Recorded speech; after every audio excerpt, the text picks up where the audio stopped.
क्या आपको पता है लाल किले पे ही क्यों हमेशा तिरंगे झंडे को फहराया जाता है?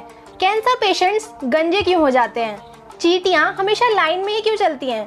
और आप रोज एएम और पीएम को देखते हैं, बट इसका मतलब क्या होता है? तो आज की वीडियो में हम ऐसे ही कुछ अमेजिंग फैक्ट्स को जानेंगे। तो चलिए शुरू करते हैं। फैक्ट नंबर 1, कैंसर में लोग गंजे क्यों हो जाते हैं? दोस्तों, कैंसर पेशेंट्स को ट्रीटमेंट के दौरान कई सारी दवाइयां खानी पड़ती हैं और कई सारे इंजेक्शंस भी लेने पड़ते हैं। इन दवाइयों का पेशेंट्स की बॉडी पर काफी ज्यादा साइड इफेक्ट होता है और इसमें से सबसे ज्यादा साइड इफेक्ट उनके बालों पर पड़ता है और बाल झड़ने लग जाते हैं।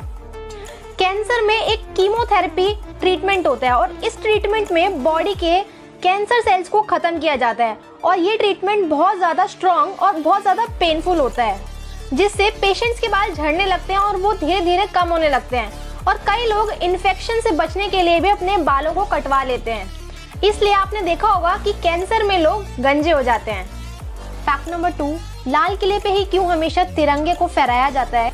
1947 से पहले जब भारत पर अंग्रेजों का राज था, उस टाइम पर अंग्रेज ही अपने झंडे को लाल किले पर हमेशा फहराए रखते थे।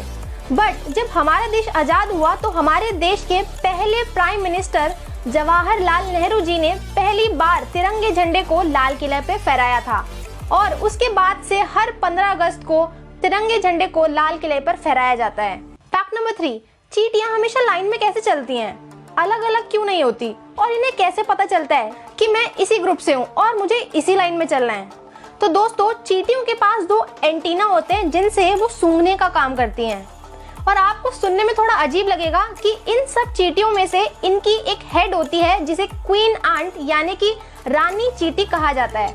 और ये रानी चींटी जब खाने की तलाश में निकलती है तो फेरोमोन्स नाम का एक केमिकल रिलीज करती है, जिसे सूंघकर सारी चींटियां उसी खुशबू के पीछे पीछे जाती हैं और एक लाइन से चलती हैं। और जब ये रानी चींटी नहीं रहती है, किसी के पैर के नीचे आ जाती है और उस टाइम पर फेरोमोन्स बनाना बंद कर देती है, तो सारी चींटियां दूसरा हेड यानी कि दूसरी रानी चींटी को चुन लेती हैं। और अगर कभी चींटियां मुश्किल में होती हैं तो वो डेंजर वाला फेरोमोन्स रिलीज करती हैं, जिसे देखकर सारी चींटियां उसकी हेल्प के लिए आ जाती हैं। तो इसलिए आपने हमेशा चींटियों को ग्रुप में या लाइन में चलते हुए देखा होगा। और इसी केमिकल, इसी फेरोमोन्स से उन्हें पता चलता है कि मैं इसी ग्रुप की हूँ और मुझे इसी लाइन में चलना है। द लास्ट फैक्ट नंबर 4, दोस्तों, आप लोग रोज टाइम देखते होंगे और दूसरों को भी बताते होंगे कि अभी 3 PM हो रहा है, 11 AM हो रहा है। बट क्या एक्चुअली में आपको AM और PM का मतलब पता है? इनका फुल फॉर्म क्या होता है? आप इन्हें डेली बेसिस पे यूज तो करते हैं। तो AM का फुल फॉर्म होता है anti meridiem, means before mid day, यानी कि 12 बजे से पहले का समय। और इसी तरीके से PM का फुल फॉर्म होता है post meridiem, means after mid day, यानी कि 12 बजे के बाद का जो भी टाइम होता है उसे PM में माना जाता है। तो यही होता है AM और PM का फुल फॉर्म, इनका मतलब।